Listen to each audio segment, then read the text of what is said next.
갑자기 세상이 빙빙 돌거나 쓰러질 것 같은 느낌, 한 번쯤 경험해 보셨을 텐데요. 어지럼증은 원인을 판단하기 어려워 환자들의 불안감이 높고 치료 시기도 놓치기 쉽다고 합니다. 오늘은 증상으로 보는 어지럼증 원인에 대해 한림대병원 신경과 장민욱 교수와 함께 이야기 나눠보겠습니다. 안녕하세요. 네, 안녕하세요. 예. 자, 어지럼증 호소하는 분들 특히 네. 가을철에 좀 많다고 하던데 네. 환절기에 이제 사람들이 면역력이 낮아지다 보니까 그렇죠. 그런 부분들이 많이 생겼죠. 네, 맞습니다. 가을철에 더 흔하기도 하지만요. 네. 환절기에 면역력 또한 자율신경 장애가 있을 때에도 어지럼증이 많이 생깁니다. 예. 실제로 어지러움증은 병원에 내원하는 전체 환자 중에 한 3%에서 5% 정도가 어지럼증을 호소하는 환자들인데요. 네. 오늘 제 외래에 오신 환자 중에서도 한 20% 정도는 어지러움증 때문에 오신 분이었습니다. 건강보험 심사평가원에 따르면 연간 약 80만 명 정도의 환자가 발생하고 있고요. 전체 인구 10명 중 1명이 겪고 있을 정도로 굉장히 흔한 증상입니다. 생각보다 굉장히 많은 분들이 어지럼증 호소하고 계시는군요. 네, 맞습니다. 근데 막상 어지러우면 원인을 알 수 없어서 이게 과연 내가 무슨 병이 생겨서 이런 건지 불안해하시는 분들이 많거든요. 네. 그래서 저희가 증상으로 보는 어지럼증의 원인에 대해서 준비했습니다. 네. 화면으로 함께 보시죠. 내가 빙빙 돌거나 세상이 나를 두고 빙빙 도는 경우를 말하는 것 같은데요. 네. 무서울 것 같아요. 네. 그거는 어떤 원인인가요? 맞습니다. 뱅글뱅글 도는 듯한 느낌이죠. 네. 이런 어지러움증을 우리는 이제 회전형 어지러움증이라고 부르는데요. 네. 우리 몸의 회전성 움직임을 감지하는 곳이 바로 귀 속이라든지 또 뇌에 위치한 전정신경 기관입니다. 이 전정신경 기관은 중추성 신경계와 말초성 신경계로 나누게 되는데요. 네. 귀 안쪽에 있는 말초성 전정기관에서 뇌관과 대뇌를 거치는 전정신경로까지 어느 한 곳에라도 이상이 생기면은 바로 이런 회전성 어지러움증을 겪을 수 있습니다. 이런 증상을 일으키는 대표적인 질병이 많이 들어보셨던 아마 이석증이라든지 전정신경염, 또 메니에르병 같은 말초성 질환이 있고요. 네. 또 중추성 질환에는 뇌졸중, 그리고 뇌 염증이나 종양과 같은 질환들이 네. 있을 수 있습니다. 네. 심각하면 뇌졸중까지도 생각해 볼 수 있는 네, 그런 그렇습니다. 증상인 건데요. 네네. 자, 그러면 두 번째 증상은 어떤 증상인지 화면으로 함께 보시죠. 네. 갑자기 어지러워져 정신을 잃을 것 같아 라면서 지금 숨을 헐떡헐떡 하고 계신 분이 화면에 나와 있는데요. 네. 저도 네. 사실은 이렇게 앉아 있다가 일어나면은 갑자기 이러면서 이제 현기증이 나고 네. 네네. 그래서 나이가 들어서 이런 건가 이런 생각을 했거든요. 네. 그럴 수도 있어요. 그렇죠. 네. 원인이 어떻게 되나요? 사실 이게 굉장히 흔한 증상이죠. 네. 저도 사실 가끔 겪습니다. 단순한 어지러움증 또는 현기증 이렇게 표현하기도 하는데요. 이 어질어질한 증상이 앉았다가 일어날 때, 또 갑자기 움직일 때 잠깐씩 발생하기도 하고 심할 때는 쓰러질 것 같은 느낌이 실제 들기도 합니다. 예. 환자분들은 흔히 이제 빈혈이라고 생각해서 네. 오시는 경우가 많은데요. 실제로 빈혈이 원인인 경우는 별로 없습니다. 네. 피곤하거나 또 몸 상태가 좋지 않은 때에 우리 몸의 감각들을 통합하는 기능이 일시적으로 저하되기 때문에 오는 경우가 대부분이고요. 예. 특히 이제 노인인 경우에는 감각 기능도 조금 떨어져 있지만 이를 통합하는 대뇌 기능도 저하되어 있기 때문에 이런 종류의 어지러움증이 많이 발생합니다. 예. 네. 그 대표적인 질환으로는 기립성 저혈압이라든지 부정맥이나 저혈당 같은 것들이 있을 수 있습니다. 네. 빈혈이라고 착각할 수 있는데 그게 아니라 어지럼증이네요. 네, 맞습니다. 어지럼증에 대한 다음 증상도 함께 살펴보시죠. 지금 몸에 좀 균형이 없어 보여요. 균형을 잃을 네. 것 같고 몸이 네네. 한쪽으로 넘어질 것 같다 이런 분인데요. 이런 것도 어지럼증의 증상인가요?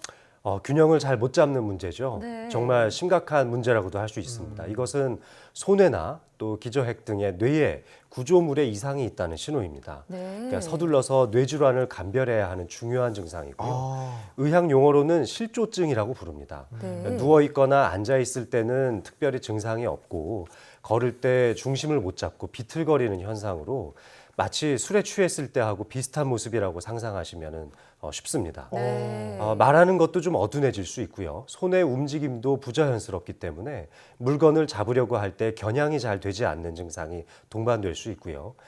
만약에 이런 증상이 발생한다면 손해의 이상을 의심하고 바로 병원으로 가보셔야 되겠습니다. 바로 예. 병원으로 가셔야겠네요, 정말. 예. 그러니까 길을 걷다가 갑자기 한쪽 방향으로만 걷게 되고 이런 증상이 맞습니다. 이렇게 심각해질 수 있는 증상이라는 네, 네. 거죠. 네.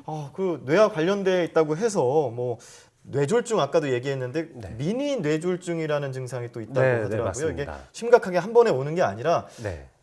있었던 것 같기도 하고 또 나중에 되면은 네. 괜찮아지고 네, 이런 거. 그렇죠. 맞습니다. 네, 어떤 증상인가요? 이 미니 뇌졸중은 정확하게 말하면 일과성 뇌허혈증이라고 부르는데요. 예. 네. 이 뇌졸중에 해당하는 증상이 24시간 이내에 잠깐 나타났다가 사라진다면 그때 이런 미니 뇌졸중이라는 용어를 씁니다. 예. 어떤 이유에서든지 뇌로 가는 혈류가 일시적으로 부족할 때 나타나는 현상인데요. 만약에 소뇌로 가는 혈관이 동맥경화에 의해서 좁아져 있다거나 또는 혈전 등에 의해서 혈류의 공급이 적절히 이루어지지 않으면은 어지러움증을 포함한 여러 가지 뇌졸중 증상이 발생할 수 있습니다. 대표적인 뇌졸중 증상인 반신마비, 네. 또 안면마비 등이 함께 발생했다면 뇌졸중으로 발전할 가능성이 굉장히 높은 상태이니까요. 예. 서둘러서 뇌신경 검사를 받아보시는 것이 좋습니다. 예. 어지럼증이 뇌와 관련이 있다고 생각하니까 무서워지네요. 네, 그러니까요. 참 이 뇌와 관련된 것이기 때문에 더 여기서 집중해서 봐야 될 것 같은데 네. 마지막 증상도 한번 확인해 보도록 하겠습니다. 네. 네, 머리에 돌덩이가 있는 것처럼 머리가 멍하고 무거운 느낌이 드는 분인데요. 자, 이런 증상은 어떤 증상인가요? 사실 제일 애매한 증상이기도 합니다. 네. 환자분들께서는 머리가 막지 못하다 이렇게 표현하시는 분들도 있는데요. 사실은 검사를 해봐도 특별한 원인을 찾지 못하는 경우가 훨씬 더 많습니다. 이런 비특이적인 어지러움증 중에서도 사실 정신적 어지러움증, 정신적 스트레스에 의해서 찾아오는 어지러움증이 네. 가장 흔합니다.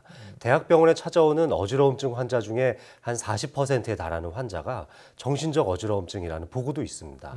네. 이런 경우에는 심한 스트레스나 우울증, 또 불안증에 의해서 생기는 경우가 많습니다. 네. 이 스트레스 지수가 높은 현대인에게서 크게 증가하는 추세를 보이고 있는데요.